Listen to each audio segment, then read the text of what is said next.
Okay, there's one thing I forgot to tell you about neutral stance. Once you're in your neutral stance, choose a focal point. That's just any point across the room from you that is just above your normal eye level. I say just above because most of us have a tendency to tilt our face down a bit. You tilt your head up, find a focal point. It could just be a spot where the walls meet or a little mark on the wall, whatever it is. Make sure your head's nice and loose. That focal point will get you ready. If you're about to go on stage, one of the most important things you should do, and I always say this is your emergency warm-up, as in you overslept for some reason, or you've just finished a math test, you've run to drum class, you have a performance, get your costume on, get ready, and before you begin, get in neutral stance. You can do it really fast when you're used to it. Focal point. Breathe from your diaphragm. That's more important than running all the lines of your scene, everything else. That's going to force you to get ready for your voice to sound good and for your breathing to work for you. And the deeper breathing is going to help calm the panic or the anxiety or the nerves.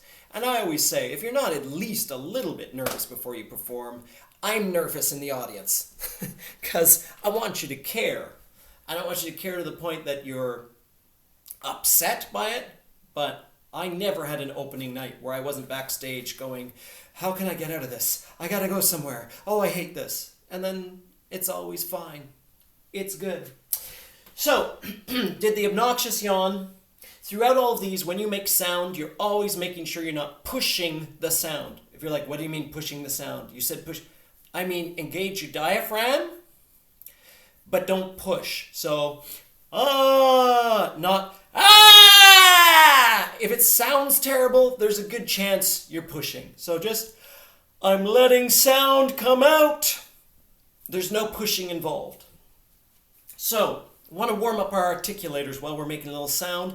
For every one of these, you make sure you're on your breath. That simply means when you have a breath in as opposed to out. So it's come in, and you're going to blow through your lips. I'm going to back up.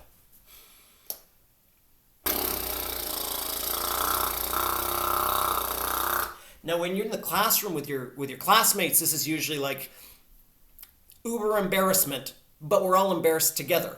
Now it's just me embarrassed. You're at home in your room. You're lucky. So,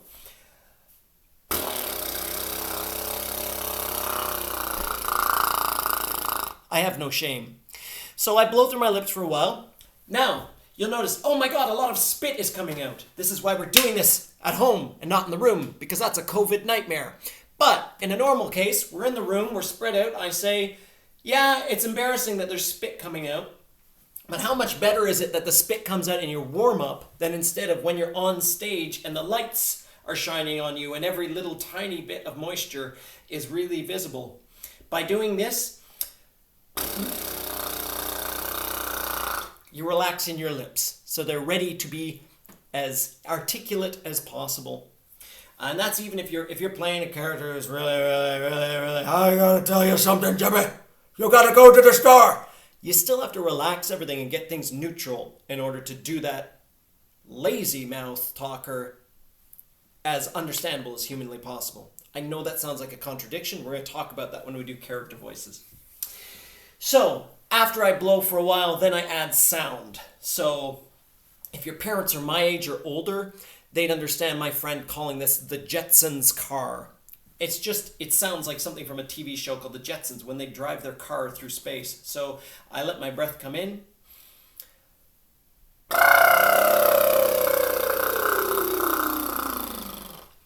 I always stop as soon as it feels like I'm pushing out. So I've got so much air in my tank. My belly's pushing way out. That's because my lungs are full and all of my intestines and gross things are pushing outwards. That's a good thing right here.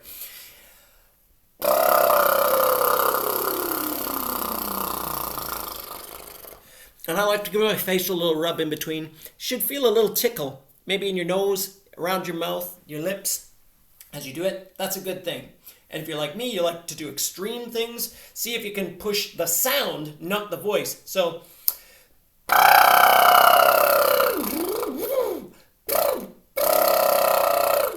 I just like to play. By playing around with things, it keeps me focused instead of this is the most boring thing known to man. So that's blowing through your lips. We also twirl our tongue.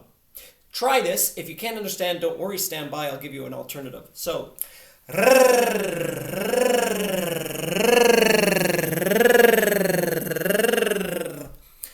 you can't do that, you're probably struggling in French class because they like to roll their R's.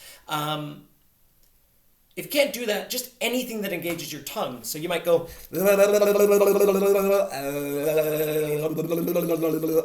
anything to just get it moving.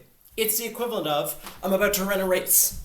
Why are you jumping up and down? Because I'm just moving all of the components that I need to be loose and ready to run the race. Not because I think that this is going to help me win the race. Does this make sense? This is warming up. And by the way, like I said in class before, if you've been taking singing lessons since you were in the womb and you have a brilliant vocal warm-up that works for you, awesome. Stick to that. Steal anything from here that works. Same thing. Some of you, your big impediment is just going to be breath control. So you're going to work really hard on the parts of the warm-up that help you with that. For some of you, maybe you stumble on words a lot. Well, you're going to focus a lot on the part that's warming up your articulators. You'll take whatever parts work for you and leave whatever doesn't work for you. Dun, dun, dun. So, once we've twirled our tongue for a while, and all I'm doing is showing you each of these exercises. It doesn't mean this is how I do it. So some shows, I get everything on and then do this. Sometimes I get my costume on after I do this. Some shows, I'm working my articulators for a long, long, long time because I've got a lot of words, or I'm doing Shakespeare. So I have a lot of words and they're also not necessarily familiar. They're not ones that come out of my mouth on a regular basis. So I'm really, really, really trying to get this thing ready to receive the signals from my brain to make those words crisp and clear. I call this one the giant gum chew with hula moves. Why? Because I'm not good with names. So I'm just describing what it looks like to me. This is another one that looks really weird. All I'm trying to do is I'm trying to loosen up everything that's a component of my body. So it will look like the world's worst interpretive dancer, but I'm literally just trying to stretch out and loosen.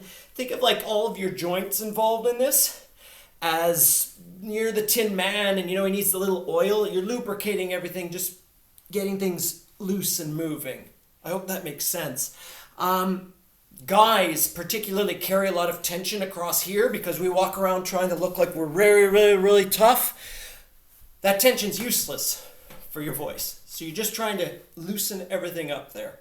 Cool? So I really encourage stretching it around. While I do that, I do a giant gum chew, which is, imagine I have the most disgustingly large, juicy piece of gum in my mouth. And I'm chewing it. And in class, some people go for it. Some people are shy at first. I just say, the only reason you have to worry about looking stupid is if you think that people are looking at you. And if they're looking at you, obviously they have a crush on you or they're fascinated by you. So go nuts. Go to town. Right?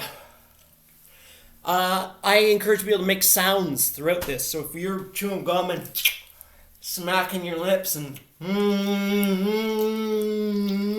great. You're just getting ready to go. Your face is part of your instrument. The more accessible and flexible it is, the better for you. You wouldn't be a hockey player and go, I don't want to stretch my groin too much because I want limited mobility. I don't want to go too fast. I might have an accident. You always are trying to extend, and create more flexibility, more ability. So, after these first ones, I usually give myself a little face massage.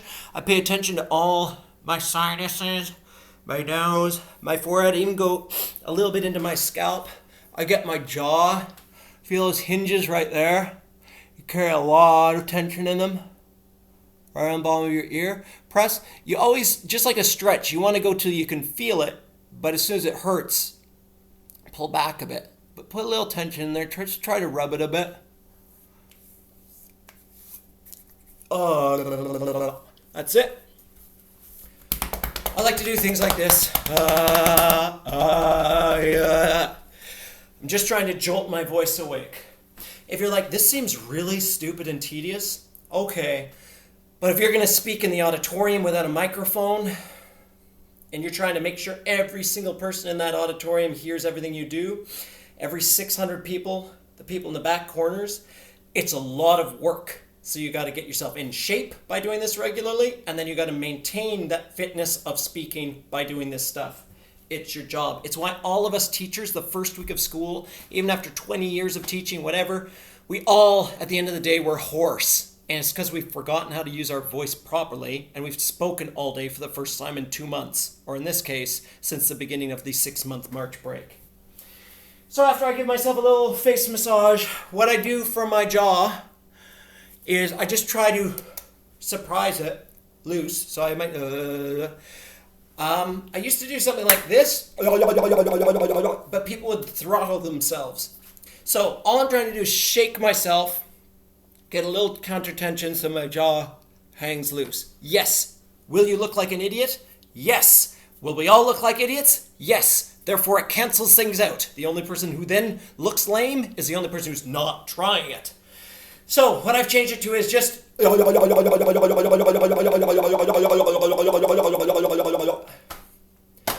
way, I'm just creating a little... surprise for my jaw, but I'm not... Anytime, like, people used to do this and they're like breaking their neck. It's like, that doesn't make any sense. That's like warming up to play your guitar by breaking the neck of your guitar. So,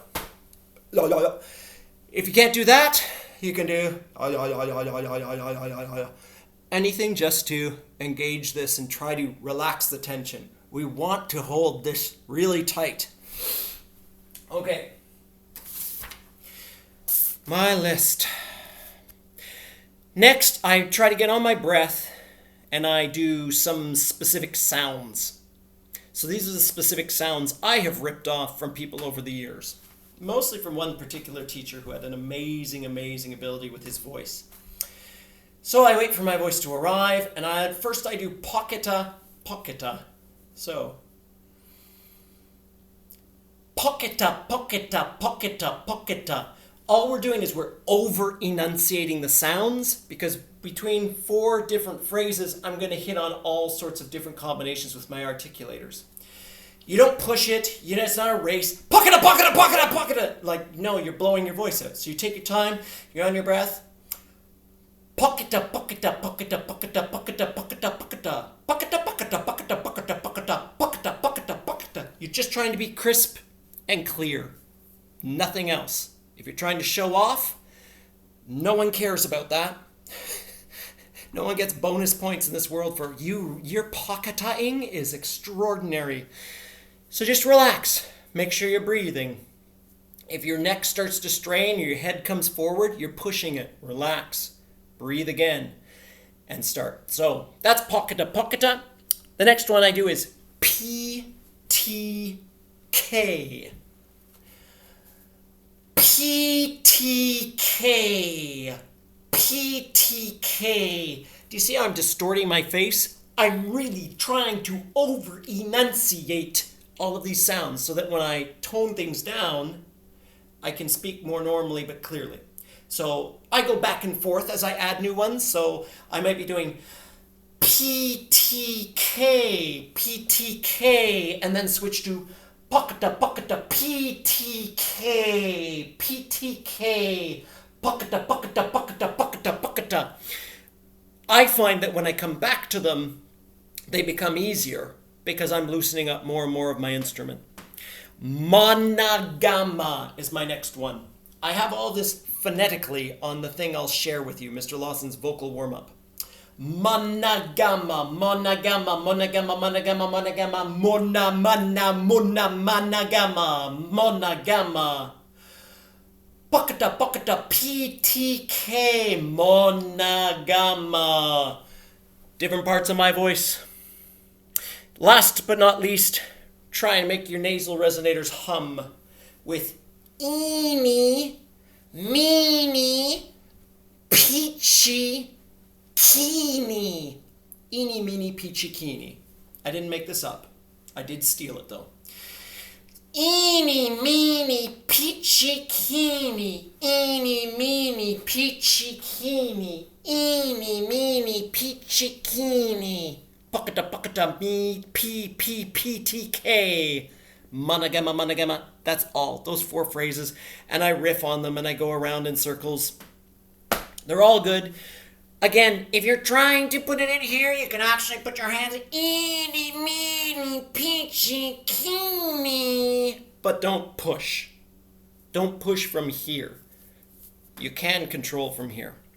I hope this makes sense. I don't get to ask the question I like to ask 1,000 times, which is, do you understand?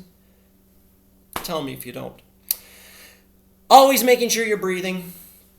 That's warming up the different components for me. Then what I do is a lot of these things, like shaking from my shoulders. I go nice and loose in my neutral stance.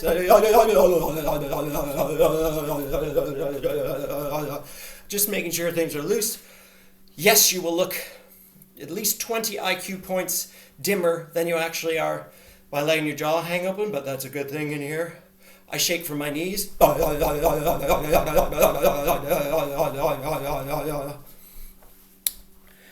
There's one that's on the list. It's basically for if you're performing outdoors where you need an immense amount of vocal energy, or if you're in a big space like our auditorium with no microphone. And that's calling on hey. It's the most annoying part of this vocal warm-up though, so don't do it all the time, especially if you're going to record yourself doing something on a camera. You don't need huge vocal sound, but just so you know what it is, I visualize that I'm sending my voice really, really, really, really far without pushing it, without going, hey! I breathe through my diaphragm, and I use my finger, and I just visualize it going in a nice long arc, and when I'm running out of breath, I just stop. I don't pinch it. Then I get a breath, and I bring it back. So, turn your volume down. Hey! That's my Sunday morning. Hey!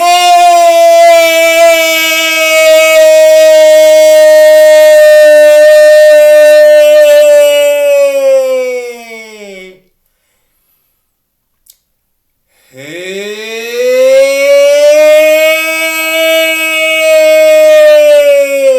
Oh, it sounds like a saw in my head. Anyway, that's for when I need an enormous amount of volume. Not just sound loud, but volume of sound heading out there. Probably scaring my family who are in the backyard now. When I'm in my neutral stance, I'll do a little check-in with the word ha, just the sound ha, to make sure it's nice and loose and nothing's tense. Ha, ha, ha, And then afterwards I continue humming, doing whatever before I start my performance. At the top of my handout it says Mr. Lawson's vocal warm-up better than scream tag, because what I found is I go around the school and people would be getting ready to do their performances. The audience would be outside, and the last thing they do was like run around screaming or do something which involved yelling and being shrill. And I said, I know you're doing it because it's fun, but you really don't need to raise your energy, like your excitement level. The audience is coming. You're not performing this for an audience for the 17th time. This is it. So I'd say what you should do right before the audience is ready or you're ready is breathe. And get ready to go. Now you're ready to act. So I think I did enough of that. All of this becomes a moot point if you're not breathing using your diaphragm. So if you're a show off, I remember being in my 20s and doing a show and being backstage, and we've been doing this show professionally for about a month. And I was doing something like PTK. I don't know who I was showing off for, maybe myself. And an older actor sitting in the dressing room where I was doing it said, there's really no point, is there? I was like, sorry? He's like, if you're not breathing, there's really no point. And he was right. I was just blowing out my voice for no reason. So, I hope this made some sense. Your job is just to try this stuff. If you're trying any parts of it, especially the breathing and the neutral stance, then you're working on your voice, and that's good. And if you're having trouble, we can do a video conference back and forth. We could try stuff on the group meet where you show me something. That's all we have to do. I think I might get cut off here. Did I? No, I didn't. Okay. I would love you to do this every day. It probably take you about 20 minutes to do it properly. What usually happens is the first day in class that I say, okay, now I'm not leading it this time. Take your time. About 4 minutes later, a bunch of people are looking at their sheet like, where's the rest of the exercises? Like, you did it too fast. It's not a race. Just chill, relax your body, get focused. Cool? All right, I don't know why I was about to say... I love you guys, because I'm used to doing FaceTime with family. So I hope that wasn't too weird for you. It was definitely weird for me, and now I need to go lie down and weep about how strange that looked for me. Okay.